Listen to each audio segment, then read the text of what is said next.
عليكم ورحمة الله وبركاته.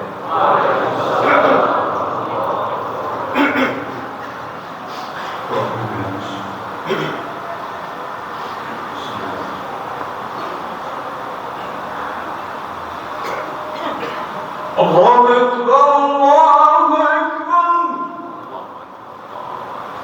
الله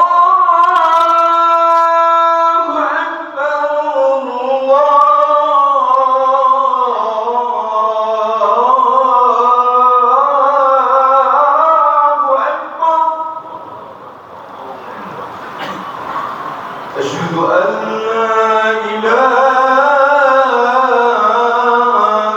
إلا الله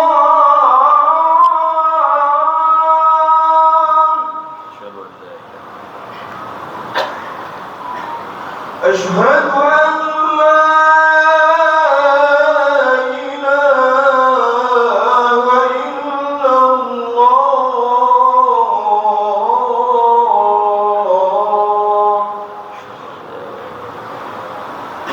أشهد أن محمد رسول الله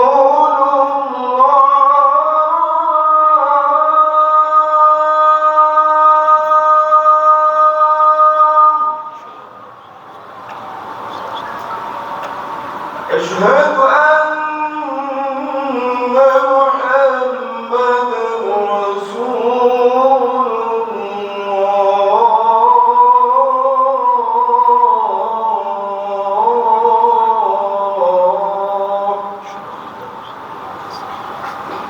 حي على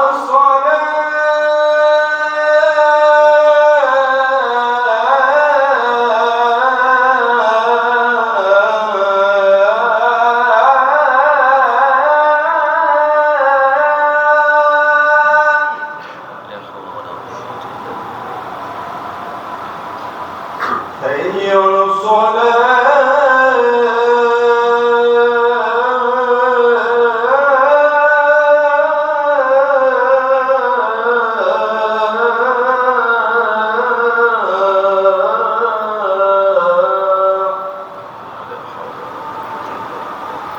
حي على حي على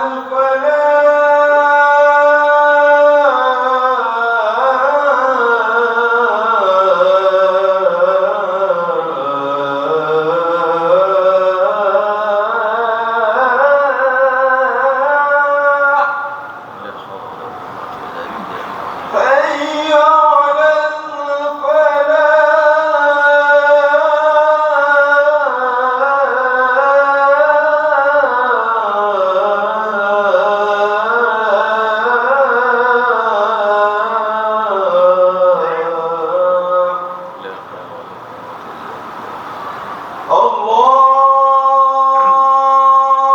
أكبر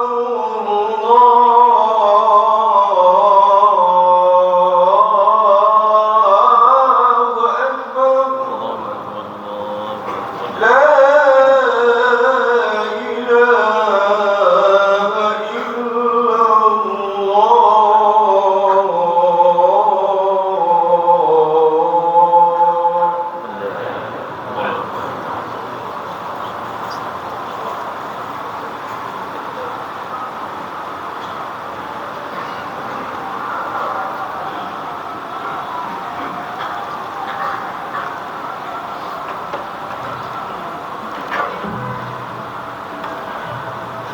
الحمد لله رب العالمين.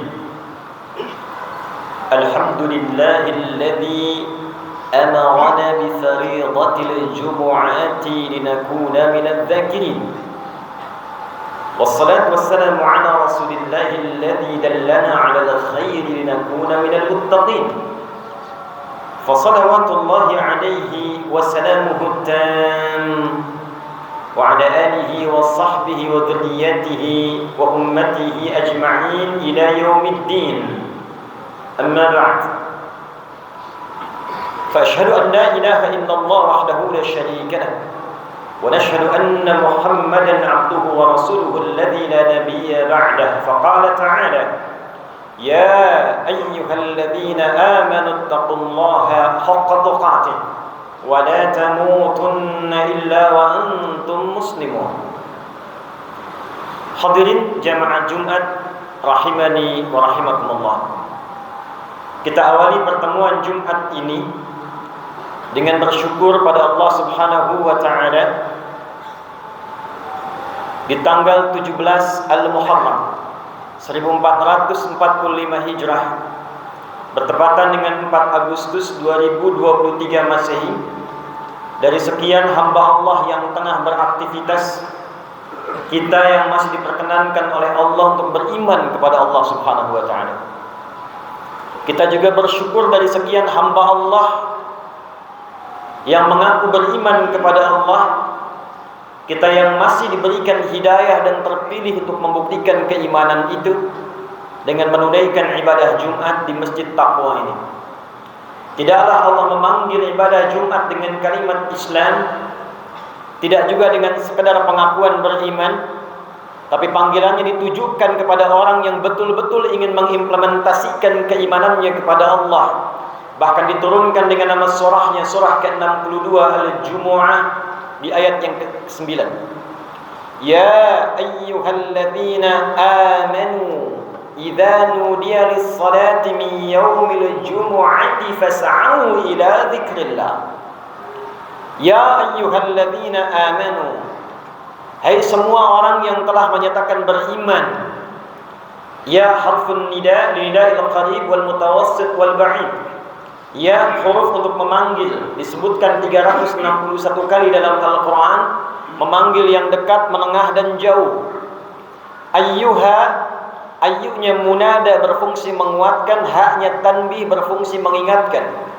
Disebutkan 150 kali dalam Al-Quran, menunjuk bahwa jika ada informasi yang disampaikan dengan ayyuha, informasinya begitu penting sehingga Allah harus mengingatkan dan menguatkan.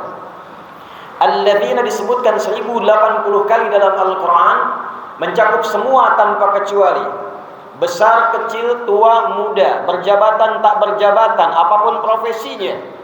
Ya ayyuhalladzina amanu, hai semua yang telah menyatakan beriman kepada Allah, besar, kecil, tua, muda, apapun jabatan dan profesinya, dimanapun kau menangkat, dimanapun kau menempat, dekatkah, menengahkah, jauhkah, aku ingatkan, kata Allah, aku tekankan.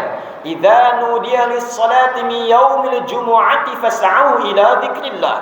Jika engkau masih merasa punya iman, maka buktikan keimananmu. Bila telah tiba panggilan dari masjid untuk menunaikan Jumat, responlah panggilan Jumat itu dengan imanmu. Berbahagialah di antara sekian hamba Allah yang beraktivitas, kita yang masih diberikan hidayah oleh Allah untuk mempertahankan iman itu dan membuktikannya dengan menunaikan Jumat di Masjid Taqwa ini. Semoga Jumat ini menjadi Jumat terbaik dari sekian Jumat yang pernah kita tunaikan. Hadirin, dalam setiap kesempatan Jumat, di antara hal yang menarik, Rasulullah SAW senantiasa menyisipkan dalam salah satu pesan kuatnya sebelum memulai khutbah Jumat, beliau mengingatkan kepada seluruh umatnya untuk meningkatkan takwa kepada Allah. Dan kelak itulah yang akan diwarisi oleh seluruh umatnya saat berkhutbah, dengan mengutip khususnya Quran surah ketiga Al-Imran di ayat ke-102. Tatkala Allah berfirman, a'udzubillahi minasyaitonirrajim, bismillahirrahmanirrahim. Ya ayyuhalladzina amanu taqullaha haqqa tuqatih wa la tamutunna illa wa antum muslimun. Hai semua yang telah menyatakan beriman kepada Allah, tingkatkan takwamu dengan cara yang benar, haqqa tuqatih, dengan serius, dengan sungguh-sungguh. Wa la tamutunna illa wa antum muslimun. Dan jaga betul takwa itu selama engkau hidup di dunia ini. Pertahankan itu, pastikan jangan sampai engkau wafat kecuali memegang spirit takwa itu dalam keadaan tunduk patuh pada Allah Subhanahu wa taala. Hadirin, pertanyaannya, apa yang penting dari takwa itu? Mengapa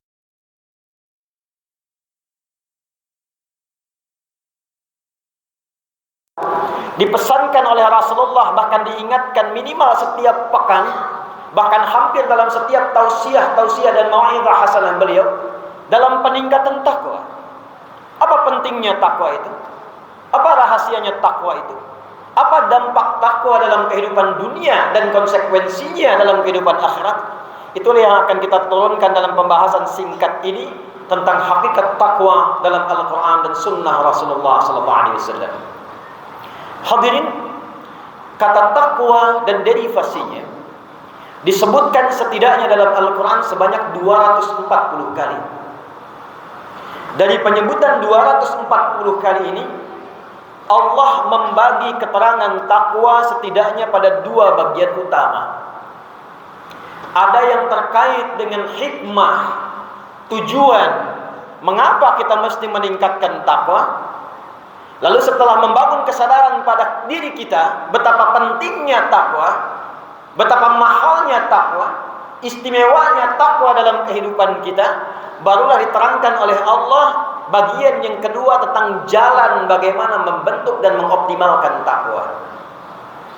Pada bagian yang pertama ketika kita bertanya, "Ya Allah, kenapa kami mesti bertakwa?" Maka dijawab oleh Allah Subhanahu wa taala dengan jawaban yang sangat beragam. Apakah engkau menginginkan kebahagiaan dalam hidup? Jadi pejabat-pejabat yang bahagia, jadi pekerja-pekerja yang bahagia, di rumah tangga ibu rumah tangga yang bahagia, anak-anak yang bahagia. Tidak ada satupun di antara kita yang menjawab tidak. Kita akan katakan, ya Allah, kami ingin bahagia. Maka turunlah kemudian firman Allah di Quran surah kedua Al-Baqarah di penutup ayat 189. Wattaqullaha la'allakum tuflihun. Tingkatkan takwamu kepada Allah, la'allakum tuflihun. Aku wujudkan kebahagiaan dalam kehidupanmu. Jadi ternyata ketika kita diperintahkan untuk meningkatkan takwa, Allah jelaskan, takwa jalan menuju kebahagiaan. Jadi kalau ada di antara kita yang sukses di pekerjaannya, champion di perusahaannya, bisnisnya bagus, tapi di rumah tangga nihil kebahagiaan, jabatan tinggi, harta banyak, kehidupan tak bahagia, mungkin yang kurang itu bukan hartanya, yang kurang bukan jabatannya, yang kurang bukan pintarnya, boleh jadi yang kurang adalah takwanya. Ada lagi yang sedang belajar, yang meniti pendidikannya dari tingkat dasar SD, SMP, menengah sampai dengan kuliah. Tentu semua pelajar menginginkan percepatan dalam pengetahuan, ingin pintar, mudah memahami sesuatu, gampang mengingat, tidak mudah lupa, menemukan inovasi. Bagaimana jalannya? Sebelum turunnya pengetahuan dengan ikhtiar, Allah tawarkan dengan jalan yang sangat cepat. Quran surah kedua Al-Baqarah di akhir ayat 282. Wattaqullah wa yu'allimukumullah. Engkau mampu tingkatkan takwa kepada Allah, aku ajarkan, percepat pengetahuan kepada dirimu. Engkau tingkatkan takwa, aku tanamkan pada dirimu pengetahuan untuk mudah memahami sesuatu. Hadirin, ada lagi yang bertanya, bagaimana relasi takwa dengan kemudahan beraktivitas, kemudahan rizki, mengentaskan persoalan? Turun Quran surah ke-65 di akhir ayat yang kedua, di pembuka ayat ketiga. Wa may yattaqillaha yaj'al lahu makhraja wa yarzuqhu min haitsu la yahtasib. Man ismun mausulun yadullu 'ala al-fardiyatil 'ammiyah. Adalah kata sambung konjungsi yang menunjuk pada objek, kadang-kadang subjek secara personal. Wa man, dan siapapun secara personal. Kata para ahli tafsir, kalau ada ayat turun, posisikan ayat itu untuk kita. Waman personal, hei Adi Hidayat, ayat untukmu. Hei Asep, hei Syu'ib, hei Doni, posisikan untuk kita ayatnya. Kata Allah, wa may yattaqillaha, dan siapapun yang menginginkan dirinya menjadi lebih baik, dia tingkatkan takwanya kepada Allah, yaj'al lahu makhraja. Persoalan apapun yang ia alami dalam kehidupan, Allah kirimkan solusi dan jalan keluarnya. Bukan tak punya masalah. Sebelum menghadapi persoalan, Allah ringankan masalahnya sehingga seakan-akan tak punya masalah dalam kehidupan. Ada orang punya masalah serupa dengan ilmu yang gelarnya sudah banyak, jabatan yang melekat, harta yang banyak, tak mampu mengentaskan persoalan dimaksud. Orang ini dengan semangat takwanya hanya membentangkan sajadah sujud di atasnya, memohon kepada Allah dengan takwanya, yaj'al lahu makhraja. Yang besar Allah kecilkan, yang kecil Allah tiadakan. Wa yarzuqhu min haitsu la yahtasib. Bahkan tidak disibukkan dengan lelah untuk mendapatkan rezeki dalam kehidupannya, bahkan Allah siapkan dari sisi yang tidak diduga. Jadi kesimpulan dia, ketika Nabi mengingatkan setiap pekan, tingkatkan takwamu dengan sungguh-sungguh, tingkatkan takwamu dengan serius. Ternyata rahasianya, takwa itulah yang mengantarkan kita pada hakikat kesuksesan dan kebahagiaan yang diinginkan dalam kehidupan dunia sampai kita kembali pada Allah Subhanahu wa taala. Itu yang menjadikan pendidikan Nabi kepada para sahabat, takwa sebelum ilmu, takwa sebelum harta, takwa sebelum jabatan. Ini yang menjadikan semua sahabat-sahabat itu sukses, salihun, saleh dan muslihun, memberikan solusi di zamannya. Perhatikan bagaimana sahabat Abu Bakar As-Siddiq, Utsman bin Affan, Abdurrahman bin Auf radhiyallahu taala anhum jami'an. Sebelum masuk Islam, sebelum mereka mengenal takwa, kaya, dagang, tapi kehidupannya biasa. Setelah mereka mengenal takwa, dekat dengan Allah, punya konektivitas dengan Allah, bahkan pada kegiatan yang mereka lakukan dibuka seluas-luasnya sehingga mencapai level yang tidak pernah dibayangkan bahkan hingga di era kekinian. Siapa Utsman yang bahkan setelah 15 abad dari wafatnya masih memiliki aset sekarang berwujud hotel di Madinah itu, dan hasilnya disimpan di Bank Saudi dengan namanya, disedekahkan untuk kebutuhan umat Islam di dunia ini. Abdurrahman bin Auf, dari yang modalnya hanya pakaian, dilatih oleh Nabi sallallahu alaihi wasallam dengan spirit takwa, mendekati Allah dengan sebenar-benarnya haqqa tuqatih. Dihitung asetnya dikonversi setara dengan 4 miliar dolar kekinian. Hadirin, begitu pula dengan sahabat-sahabat yang lainnya. Siapa Ali bin Abi Thalib sebelum mengenal Islam, yang ketika masuk Islam Allah tanamkan percepatan pengetahuan kepadanya. Abu Hurairah masuk Islam di tahun ke-7, 3 tahun sebelum Nabi Muhammad SAW wafat. Dia memilih passion pengetahuan, belajar dengan Nabi. Ketika meningkatkan takwanya, bahkan terjadi percepatan pengetahuan pada dirinya, mampu mengingat sesuatu tanpa lupa setelahnya. Takwa. Bagi yang ingin pintar, takwa solusinya. Bagi yang ingin punya kedudukan yang memberikan maslahat, takwa solusinya. Bagi yang ingin kaya dan kekayaannya bermanfaat, takwa solusinya. Dan takwa kesimpulannya adalah jalan untuk mendekat kepada Allah Subhanahu wa taala. Anda dekat dengan wali kota, Anda membutuhkan akses di Padang, bukankah cepat Anda mendapatkan aksesnya?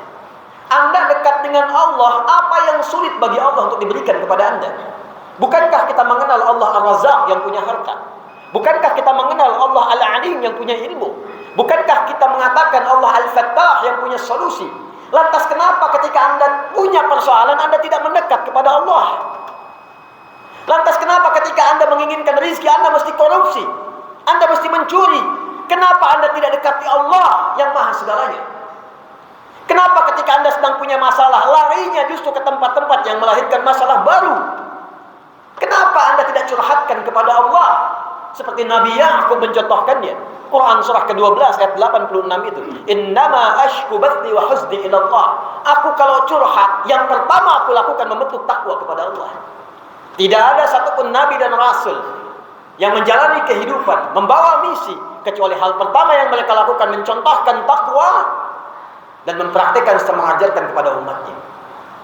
Jadi ketika setiap pekan kita dikumpulkan dalam Jumat, diberikan pengingat tausiah yang pertama tentang takwa, seakan-akan memberikan kesadaran mendalam kepada kita. Hei hamba-hamba Allah yang datang ke Jumat, yang duduk mendengarkan khutbah, boleh jadi yang datang itu ada banyak persoalan beragam yang ingin dimohonkan. Ada yang tentang bab rizki, ada babnya tentang rumah tangga, ada babnya tentang pengetahuan, ada babnya tentang aspek sosial, tentang pemerintahan. Duduk, datang, curhat sama Allah, minta. Tingkatkan takwa. Itu yang ditekankan. Dan kenapa dibuka dengan kalimat iman? Karena tanpa iman, keyakinan tanpa ragu, mustahil takwa bersemayam dalam jiwa. Kalimat takwa bukan formalitas artifisial yang hanya diungkapkan lewat lisan, didendangkan dalam setiap kesempatan, bukan. Takwa butuh iman, takwa butuh keyakinan, takwa butuh penanaman ke dalam jiwa. Inilah sebabnya ketika kita bertanya bagaimana cara menanamkan takwa itu ke dalam jiwa, maka muncullah segmen yang kedua, pengajaran langsung dari Al-Quran, dicontohkan, dipraktekkan oleh Rasulullah SAW, sehingga takwa tidak hanya menjadi semboyan, tapi betul-betul jadi amalan yang dibawa value-nya dalam kehidupan. Hadirin, ketika kita menyadari takwa begitu penting, maka datanglah ayat-ayat berikutnya untuk membimbing kita mendapatkan takwa yang dimaksudkan. Quran surah kedua Al-Baqarah di ayat 2 sampai dengan 5, gambaran takwa yang pertama. Dzalikal kitabu la raiba fihi hudan lil muttaqin. Isi Al-Quran ini jangan pernah diragukan sedikit pun. Jadi bila kita berinteraksi dengan Al-Quran, jangan pernah membawa keraguan sedikit pun. Modalnya yakin dulu. Belum paham, belum masuk akal, kita yang belum mampu, bukan tidak logis. Yakini dulu, nanti Allah turunkan hikmah untuk membantu akal kita memahami apa yang belum kita pahami. Kalau sudah demikian, hudan lil muttaqin, maka semua isi Al-Quran 6.236 ayat itu sejatinya bukan hanya menjadi bacaan, tapi pedoman kita dalam menjalani kehidupan. Bagi yang pebisnis, pedagang, ada ayat-ayat tentang bisnis. Anda di kesehatan, ada ayat-ayat tentang kesehatan. Anda yang di pemerintahan, ayat-ayat tentang birokrasi. Di keamanan, di pertahanan, ada ayat-ayat bahkan tentang militer. Topiknya luar biasa banyaknya. Al-Bukhari mengeluarkan 97 topik, disertakan dengan penjelasan hadisnya, diberi nama dengan Al-Jami' As-Sahih Al-Musnad Al-Mukhtasar min umuri Rasulullah sallallahu alaihi wasallam wa sunanihi wa ayyamihi. Ini buku saya menghimpun petunjuk-petunjuk dari Quran, penjelasan dari Nabi. Ini ayatnya, ini hadisnya, ini topiknya. 97 tema disebutkan di dalamnya. Tapi poinnya adalah, bagi orang takwa, berinteraksi dengan Quran itu tidak dicukupkan pada bacaan. Ia akan pahami isinya, ia akan pelajari perintahnya untuk mewujudkan dan mendapatkan nilai takwa yang dimaksudkan. Apa yang pertama? Kita masuk ayat 3-nya. Alladzina yu'minuna bil ghaibi wa yuqimunas shalah. Jika Anda ingin masuk pada golongan orang takwa, al-muttaqin, yang kelak akan diberikan perlindungan oleh Allah, kelak dinaungi oleh Allah, bukan mendapat kebahagiaan, diantarkan langsung ke kebahagiaan dan kesuksesan. Lihat ayat kelimanya. Kita lompat sejenak. Ulaika ala hudam mir rabbihim wa ulaika humul muflihun. Orang-orang yang mampu mengamalkan petunjuk-petunjuk takwa ini, amalan-amalan takwa ini, ulaika kata Allah, ala hudam mir rabbihim, aku langsung bimbing, aku lindungi. Ala, bukan fauqa. Ini ada mic. Mic-nya ada di atas mimbar. Ketika tidak menempel disebut dengan fauqa. Ketika menempel disebut dengan ala. Al-mikrofon al-mimbar. Nempel. Memberikan isyarat, kiasan majazi. Orang-orang yang mampu menunaikan amalan takwa ini begitu dekat dengan Allah. Saking dekatnya seakan-akan nempel. Bukan fisika, tapi Allah sangat dekat dengannya. Ketika ada yang iseng kepadanya, Allah yang lindungi. Ketika punya persoalan, Allah memberikan solusi. Ketika gelisah, Allah yang tenangkan. Punya Allah, dia tidak gelisah. Anda punya teman, si fulan punya Allah. Ketika dalam hati kita mengatakan, saya punya Allah, ringan hidup kita. Nabi ditodong dengan senjata, dengan pedang. Ya Muhammad, siapa yang menyelamatkan engkau saat ini? Satu kalimat dilafaz di lisan Nabi, Allah. Rasulullah mempraktekkan, punya Allah, jatuh pedang. Tanggal itu, kembali Nabi bertanya, siapa yang menyelamatkan engkau saat ini? Ini yang kita butuhkan. Keyakinan tertinggi pada setiap diri insan beriman, yang mengatakan pada jiwanya, saya punya Allah. Wa ulaika humul muflihun. Ketika kita merasa dekat dengan Allah, punya Allah, dibimbing oleh Allah menuju kesuksesan dan kebahagiaan. Ada sukses saja disebut dengan fauz. Derivasinya disebutkan 29 kali dalam Al-Quran. Fauzi, faizin, fauzan, faizun. Ada bahagia saja disebut dengan fariha, farah, farha. Kalau Anda gabungkan sukses dan bahagia, success and happiness, berubah kalimatnya menjadi falah. Kalau ingin kita pegang falah itu menjadi aflah. Orangnya muflih, jamaknya muflihun. Wa ulaika humul muflihun. Apa latihan untuk sukses dan bahagia itu? Amalan pertamanya, wa yuqimunas shalah. wa yuqimunas shalah. Karena itu panggilan salat yang diviralkan ke telinga kita. Telinga bahasa Arab disebut dengan udhun, jamaknya disebut dengan adzan. Adzan. Kenapa disebut adzan? Karena kalimat ini, panggilan ini akan sampai kepada setiap orang yang masih punya pendengaran. Karena itulah satu-satunya lafaz, kalimat yang terus akan berkumandang di muka bumi 24 jam itu hanya panggilan adzan. Itu yang menjadikan setiap kota, setiap tempat beda sekian menit. Padang sekian menit dengan Bukit Tinggi dengan Payakumbuh. Kenapa berbeda seluruh dunia ini? Supaya kalimat adzan berputar diperdengarkan selama 24 jam. Mengingatkan Anda. Apa yang diingatkan? Bukan hanya tauhid, Allahu Akbar, Allahu Akbar. Bukan hanya Rasulullah, asyhadu anna Muhammad Rasulullah. Tapi penting kita dekat dengan Allah, Allahu Akbar, Allahu Akbar. Penting kita asyhadu an la ilaha illallah, penting kenal Rasulullah, wa asyhadu anna Muhammad Rasulullah, supaya dengan kenal Allah, tahu cara beraktivitas, ikut petunjuk Rasulullah, apa yang didapatkan? Hayya 'alal falah. Bukankah ada falah di situ? Kapan kita bisa mendapatkan falah? Ketika amalan falah kita lakukan. Karena itu amalannya ditempatkan sebelum falah. Hayya 'alas shalah. Hayya 'alas shalah. Ayo salat. Anda bertanya, ya Allah, kenapa mesti salat? Allah jawab, kamu tidak salat pun tidak akan menurunkan status Allah sebagai Rabbul Alamin. Tidak akan turun status Allah sebagai Tuhan. Jadi kita diminta salat itu bukan sekadar membuktikan keberimanan kita kepada Allah, menetapkan kita hamba Allah Tuhan. Buktinya apa? Salat. Tapi menariknya kata Allah, bukan cuma itu yang harus kau lakukan.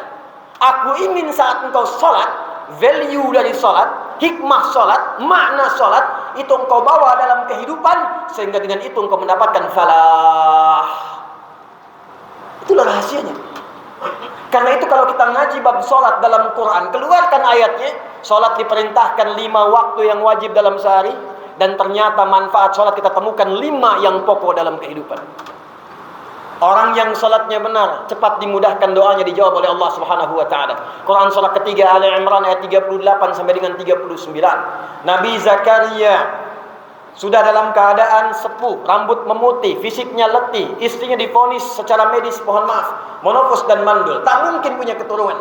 Apa yang dilakukan oleh beliau? Bangkit menunaikan salat di mihrabnya Maryam, memohon kepada Allah. Hunalika da'a Zakaria rabbah. Qala rabbi habli min ladunka dzurriyyatan thayyibah innaka sami'ud du'a. Ya Allah, mereka mengatakan aku tak mungkin punya keturunan karena istriku divonis menopause dan mandul. Aku memohon kepadamu yang tidak punya batas dalam pemberian. Nama Allah namanya Wahhab. Memohon dengan nama itu disebut dengan Hab. Engkau pasti mendengar doa hamba, ya Allah. Kalau kepada yang maha mendengar hamba mohonkan tidak dikabulkan, kepada siapa lagi hamba mesti memohon? Turun jawaban di ayat ke-39. Fanadatul malaikatu wa huwa qa'imun yusalli fil mihrab. Turun jawaban, malaikat datang menyampaikan annallaha yubashshiruka bi Yahya. Allah kasih kabar gembira, saat ini pun engkau akan punya anak, istrimu akan mengandung, namanya bahkan dihadiahi oleh Allah dengan nama Yahya. Artinya hidup, yang mustahil menurut manusia, lahir dari rahim seorang perempuan yang divonis secara medis menopause dan mandul. Kata Allah, tak ada yang mustahil bagiku, lahir dan hidup dia. Kapan itu terjadi? Wa huwa qa'imun yusalli fil mihrab, sedang salat di mihrab. Falah. Nabi Musa alaihissalam ketika gelisah, ketika sulit dalam kehidupan, ketika ingin meminta petunjuk, dihambat oleh Fir'aun, dijegal oleh Qarun, apa yang dilakukan? Salat. Direkam di Quran surah ke-20 Thaha di ayat ke-14. Innani anallahu la ilaha illa ana fa'budni wa aqimis salata li dzikri. Musa salat. Kalau sedang punya masalah, salat. Nabi Isa alaihi salam salat. Quran surah ke-19 Maryam ayat 31 sampai 33-nya. Wa awsani bis salat. Allah perintahkan kepadaku dengan kuat supaya salat. Nabi Ismail alaihi salam, datuknya Nabi Muhammad sallallahu alaihi wasallam, yang ke-29, bahkan meminta semua keluarganya jangan tinggal salat. Quran surah 19 ayat ke-55, wa kana ya'muru ahlahu bis salat. Jadi ketika diminta salat, Allah menginginkan urusan kita mudah. Kita minta, Allah jawab. Umat Nabi Muhammad sallallahu alaihi wasallam, karena nabinya istimewa, nabinya luar biasa, penutup di balik semua kemuliaan, maka sebelum kita sholat, Allah langsung yang memanggil kita dengan tawaran. wasta'inu bis-sabri was-salah. Duhai hamba-Ku umatnya Muhammad sallallahu alaihi wasallam, jika engkau diuji dengan persoalan, sabar dulu, terima. Karena aku uji itu bukan ingin membuatmu punya masalah, tapi ingin meningkatkan kualitas hidupmu. Terima itu, bawa kepadaku dalam sholat, minta solusinya dalam sholat. Di sholat itulah Allah berikan. Kalau masih nggak yakin, ditanyakan imannya. Pindah Al-Baqarah ayat 153. Ya ayyuhalladzina amanu sta'inu bis-sabri was-salah. Itulah sholat. Sholat bisa merubah kita menjadi lebih baik. Dulu orang pembegal, Jundub bin Junadah, pembegal, pimpinan begal di kampung Ghifar, sekampung begal semua. Masuk Islam, dilatih sholat, berubah jadi orang baik, jadi pendakwah, bahkan periwayat hadis, sekampung masuk Islam, diabadikan kemudian dengan nama kampungnya dan nama kunyahnya Abu Dzar Al-Ghifari. Kenapa viral nama Al-Ghifarinya? Untuk memberikan pesan, setelah saya sholat, setelah saya masuk Islam, sholat merubah saya dan teman kami sekampung menjadi lebih baik. Maka turun ayat Quran surah ke-29 ayat ke-45. Utlu ma wahya ilaika minal kitab wa aqimis shalah innas salata tanha 'anil fahsya'i wal munkar. Kalau benar salatnya, itu pasti semua sumber keburukan Allah akan kikis dari dalam dirinya. Tidak ada orang berbuat buruk kecuali sumbernya dua. Fahsya, keburukan yang bersumber dari syahwat. Maaf, zina, LGBT, pornografi, porno aksi, selingkuh dan turunannya. Kata-kata jorok, kotor, itu fahsya. Mustahil orang sholat kata-katanya jorok, itu mustahil. Mustahil. Karena ketika dia sholat, dia membangun kedekatan dengan Allah. Ketika dekat, Allah turunkan cahaya takwa. Begitu sampai cahaya itu ke jiwanya, maka merasat ke jiwa takwanya. Quran surah ke-91 ayat 7 sampai 10. Wa nafsin wa ma sawwaha fa alhamaha fujuraha wa taqwaha. Begitu salat, takwanya aktif. Ketika takwanya aktif, dia menjadi pemandu bagian tubuh kita. Maka mata tidak sekedar melihat, mata melihat dengan cahaya takwanya. Dibimbing oleh imannya. Karena itu ketika Allah menyampaikan ayat tentang mata, imannya disebutkan dulu sebagai cahaya takwanya, baru fungsi matanya. Quran surah ke-24 ayat 30 untuk laki-laki. Qul lil mu'minina yaghuddu min absarihim. Katakan pada pria beriman yang merasa punya iman, punya cahaya takwa, matanya akan dibimbing oleh imannya. Ini yang pantas dilihat, ini yang tak pantas dilihat. Lisan kita beriman, ada cahaya takwa di dalamnya, maka lisan dibimbing untuk berkata yang baik-baik saja. Turun Quran surah ke-49 ayat 12 sampai dengan 13 itu. Ya ayyuhalladzina amanu la yaskhar qaumin qaum, dari ayat 11 itu. Hei orang-orang yang merasa beriman, punya cahaya takwa. Kalau benar engkau rajin sholat, benar engkau beriman, itu akan ada cahaya membimbing lisanmu. Nggak akan pernah punya kosakata untuk menjeleki orang lain, memfitnah orang lain, menuduh orang lain, mencela orang lain. La yaghtab ba'dukum ba'da, nggak ada hoax. Itulah sholat, itulah takwa, itulah cahaya yang kita bawa dalam kehidupan. Itu yang merubah kalangan jahiliyah menjadi khairul ummah. Kapan mereka disebut umat terbaik? Ketika mampu mempraktekkan iman dalam takwanya. Kuntum khairu ummatin ukhrijat lin-nas ta'muruna bil ma'ruf wa tanhauna 'anil munkar. Kapan itu terjadi? Wa tu'minuna billah.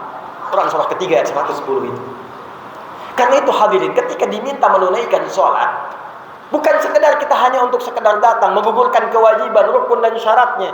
Datang, apalagi khutbah Jumat kadang datang, duduk, ngantuk. Kadang ada yang tidur, selesai sholat 2 rakaat dan pulang. Bukan itu yang diinginkan. Coba cek kedekatan kita dengan Allah Subhanahu wa ta'ala. Allah mengingatkan bagaimana kalau diwafatkan saat ini. Harapan masuk ke dalam surga. Ingin berjumpa Rasulullah. Ingin surga paling tinggi. Dipanggil sholat masih terlambat. Jangankan sunnah yang wajib kadang diundur-undur, tapi harapan begitu tinggi. Allah dengan sifat Rahman dan Rahimnya ingin memberikan kebahagiaan, ingin memberikan kenyamanan. Itu yang penting kita tangkap dalam konsep takwa yang kita bahas pada kesempatan kali hari ini. Hadirin rahimani wa rahimakumullah. Bagian yang terakhirnya segmen pada takwa ini, jalan yang kedua, bukan hanya membangun hubungan baik dengan Allah dalam bentuk ibadah ritual. Anda boleh cek dalam Al-Quran, hampir semua ibadah ritual yang kita tunaikan itu disandingkan dengan takwa. Tadi kita dapatkan sholat. Kemarin Ramadan kita puasa, Al-Baqarah ayat 183. Ya ayyuhalladzina amanu kutiba alaikumus siyamu kama kutiba alal ladzina min qablikum la'allakum tattaqun. Kemarin baru pulang dari haji, Al-Baqarah ayat 197. Al-hajju ashhurun ma'lumat, faman farada fihinna al-hajj fala rafatha wala fusuqa wala jidala fil hajj, wa ma taf'alu min khairin ya'lamuhu Allah, wa tazawwadu fa inna khairaz zadi taqwa. Esensinya selalu takwa, takwa, takwa, takwa. Pulang haji bagus, tawafnya bagus, wukufnya bagus, jumrahnya bagus, tapi pulang tidak berubah diri menjadi lebih baik, tidak dapat nilai takwa. Standarnya takwa. Standarnya takwa. Maka hadirin bagian yang kedua, dan jadi bagian penutup dari khutbah singkat ini, Allah tidak menginginkan implementasi takwa itu hanya berwujud ibadah ritual, tapi Allah menginginkan pancaran kesuksesan ibadah ritual itu menyebar dalam konteks ibadah sosial. Hablum minan nas, al-bu'dul insan. Quran surah ketiga Ali Imran ayat 133 sampai 134 sekaligus penutup khutbah kita di kesempatan kali ini. Wasari'u ila maghfiratin min rabbikum wa jannatin 'arduha as-samawati wal ardu u'iddat lil muttaqin. Perhatikan dengan Al-Baqarah ayat yang kedua. Hudal lil muttaqin, sama-sama muttaqin. Ali Imran 133 u'iddat lil muttaqin, sama-sama muttaqin, tapi amalannya berbeda. Di Al-Baqarah amalan ritual, di Ali Imran amalan sosial. الذين ينفقون في السراء والضراء والكاظمين الغيظ والعافين عن الناس والله يحب المحسنين. Orang takwa itu bukan hanya orang yang rajin sholat, rajin puasa, hajinya bagus, rajin umrah. Kata Allah, orang-orang itu mampu mengimplementasikan value, nilai dari setiap ibadah ritual itu yang dia pancarkan dalam kehidupan sosial. Dia gemar berbagi dengan sekitarnya. Dia punya sifat pemaaf. Dia menahan amarah, enggak senang konflik, tidak menjadi provokator. Wallahu yuhibbul muhsinin, dan nampak banyak kebaikannya, senyumnya, baiknya, berbaginya, ramahnya, tawadhunya. Setiap Jumat itu yang diingatkan oleh Rasulullah kepada kita. Jangan sampai tiap Jumat datang duduk khutbah, kelihatan rajin ikut ta'lim, rajin ngaji, tapi lisannya pun rajin mencela orang lain. Di rumah belum selesai dengan keluarga, dengan orang tua. Ketika Anda duduk di sini khusyuk memohon, bagaimana hubungan dengan orang tua? Mungkin ada hajat yang belum selesai, ada konflik yang belum tuntas, bahkan tertinggal sampai wafat. Bagaimana menyelesaikannya? Boleh jadi banyak kesuksesan terhambat bukan karena rajinnya kita menunaikan sholat, tapi mungkin hubungan yang kurang baik dengan sesama. Maka Allah memberikan hukum, rajin sholat tapi buruk dengan tetangga, itu bisa mencegah kebaikan-kebaikan kita dapatkan. Rajin sholat tak baik dengan orang tua, itu bisa mencegah keberkahan yang seharusnya cepat bisa kita raih. Karena itu ketika disebutkan takwa dalam setiap kesempatan Jumat, maka tanamkan dua hal pada diri kita. Bila diwafatkan pada saat ini, sejauh mana hubungan kita dengan Allah dari ibadah ritual yang telah kita kumpulkan itu, dan sejauh mana hubungan baik dengan manusia sekitaran kita yang saat ini kita banyak berinteraksi dengan mereka. Jangan sampai kita dikalahkan oleh anak-anak kecil yang bahkan belum balik. Seorang Mu'adz, matanya buta, dia tinggal di Mesir. Dia berusaha menghafalkan Quran dan meminta ayahnya untuk mengantarkan dengan motor sederhananya. 20 kilo ditempuh dengan kisah nyata yang disampaikan ini. Maka dia bolak-balik untuk belajar Quran, sampai ketika kemudian anaknya yang dibonceng matanya tak melihat, itu dia hafal Quran. Ayahnya yang mengantarkan belum hafal. Setiap di jalan murajaah. Ketika viral kisahnya di Timur Tengah, datang seorang wartawan bertanya, "Ya Mu'adz, kalau diperkenankan Allah mengabulkan doamu saat ini dengan Quran yang telah kau hafalkan, apa yang kau minta?" Wartawan itu menduga dia akan berdoa dengan permohonan Imam Al-Bukhari lewat ibundanya, yang dengan ketaatannya minta disembuhkan buta permanennya. Tapi Mu'adz berkata lain.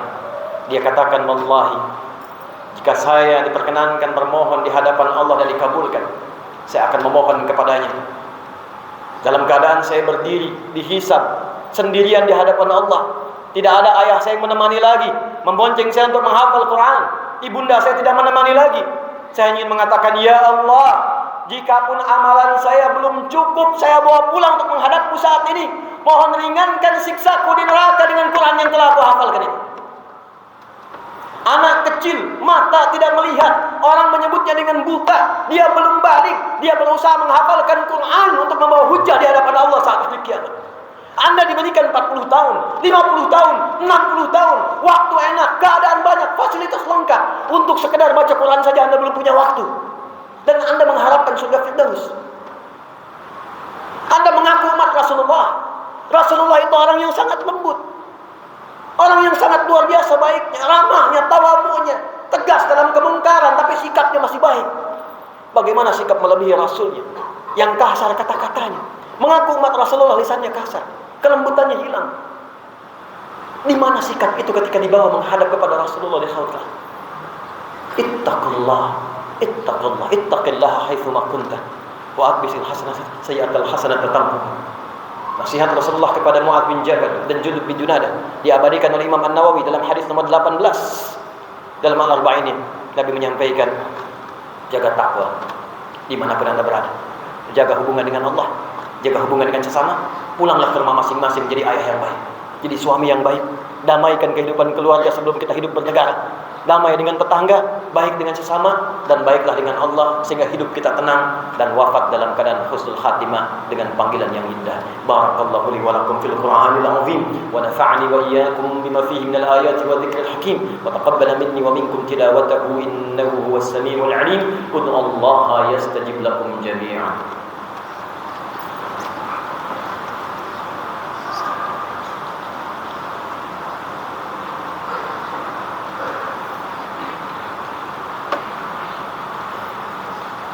الحمد لله الذي حثنا على أن نكون من المتقين. الصلاة والسلام على رسول الله الذي دلنا على طرق التقوى لنصبح من المتقين. فصلوات الله عليه وسلامه التام وعلى آله وصحبه أجمعين وبعد. Hadirin, betapa rahman dan rahimnya Allah Subhanahu wa taala kepada kita, mengumpulkan kita di masjid bernama Taqwa, dibersamai oleh orang-orang yang mengaku beriman dan bertakwa dalam keadaan Jumat yang wasiatkan takwa. Terkumpul semua makna ini. Bila terkumpul tempat yang baik, orang yang baik dalam waktu yang baik, maka disitulah kemudian ada ijabah doa yang Allah sampaikan dengan cepat dan melewati batas-batas hijab. Inna Allaha malaikatahu yusalluna 'alan nabi ya ayyuhalladzina amanu sallu 'alaihi wa sallimu taslima. Allahumma nahmaduka hamdan syakirin kama 'allamtana an nahmadak wa nashkuruka syukran kama 'allamtana an nashkurak. Antal muqaddim wa antal muakhir bi yadikal khair innaka 'ala kulli syai'in qadir. Allahumma nusalli wa nusallimu 'ala habibikal karim rasulikal mustafa al-amin nabiyyina wa sayyidina Muhammadin wa 'ala alihi wa sahbihi ajma'in. Rabbana inna nas'aluka khaira ma sa'alaka rasulukal mustafa Nabiyyuna Muhammad sallallahu alaihi wasallam. Ya Allah, kami bermunajat memohon kepadamu seluruh kebaikan yang pernah dimohonkan oleh Rasulullah sallallahu alaihi wasallam. Wa na'udzubika min kulli ma sta'adza bika anhu rasulukal mustafa nabiyyuna Muhammad sallallahu alaihi wasallam. Dan kami berlindung kepadamu dari seluruh keburukan yang diperlindungkan oleh Rasulmu Muhammad sallallahu alaihi wasallam. Allahumma ya al-ghafir al-ghaffar al-ghafur rahim, la tada' lana fi maqamina hadza dhanban illa ghafarta. Ya Allah, kada ada satu jamaah pun yang hadir di masjid ini membawa dosa, jangan biarkan dia keluar dari masjid ini kecuali Kau ampuni seluruh dosa-dosanya.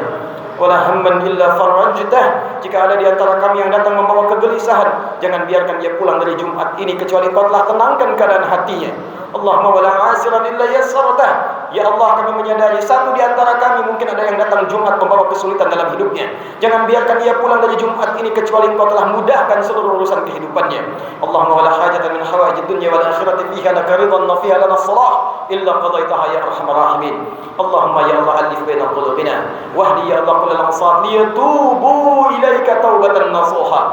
Ya Allah, jika ada pelaku maksiat datang di Jumat ini, duduk di antara kami atau kami pun bagian dari pelaku maksiat ini, mohon ya Allah sentuh hati terdalam kami untuk bertobat saat ini ya Arhamar Rahimin. Ya Allah, jangan biarkan kami wafat kecuali dalam keadaan kami telah bertobat kepadamu ya Rabbal Alamin. Allahumma alif baina qulubina ati anfusana taqwaha wa zakkiha anta khairu man zakkaha anta waliyuha maulaha. Ya Allah, mohon jernihkan jiwa kami, tanamkan sifat takwa dalam hati kami.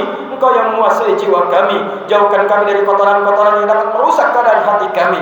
Allahumma ya arhamar rahimin, ij'al baqiyata hayatina hayatan thayyibah wa akhir wafatina husnal khatimah.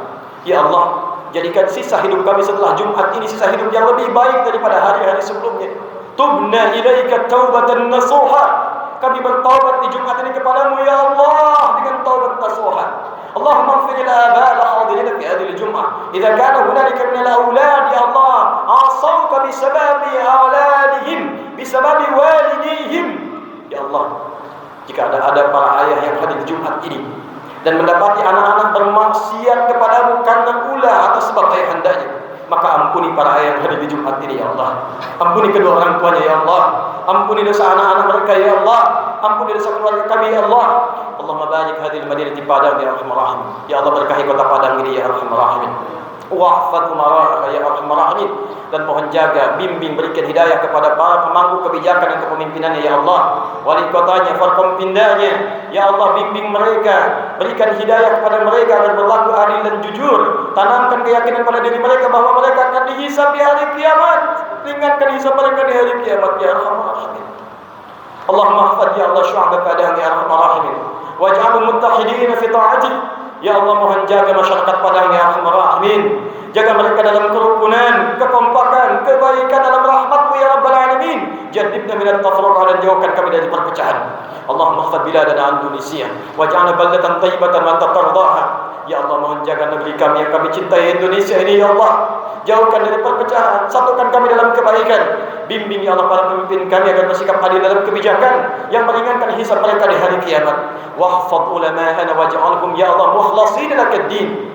Ya Allah mohon jaga para ulama kami. Ikhlaskan mereka dalam dakwah mereka ya Allah. Kompakkan mereka dalam kebaikan, jauhkan dalam perpecahan. Allahumma ya Allah ij'al akhir wafatina husnul khatimah. Khafif lisanana linaqula kalimat at-tauhid la ilaha illallah Muhammadur Rasulullah. Ya Allah, bila pun Jumat ini tiba waktu kami untuk berpulang, bila kami wafat di Jumat ini, kami mohon ya Allah ringankan lisan kami untuk mengucap kalimat tauhid dalam sakaratul maut kami, la ilaha illallah Muhammadur Rasulullah. Wa nadana ya Allah biqaulika ya ayyatuhan nafsul mutmainnah, ya ayyatuhan nafsul mutmainnah. Dan mohon jawab kalimat kami dengan panggilan-Mu yang indah, hei jiwa-jiwa yang tenang. Irji'i ila rabbika radiyatan mardiyah. Cepat pulang kepada Rabb-Mu. Aku rida dengan amalmu, Engkau pun akan rida dengan pemberianku.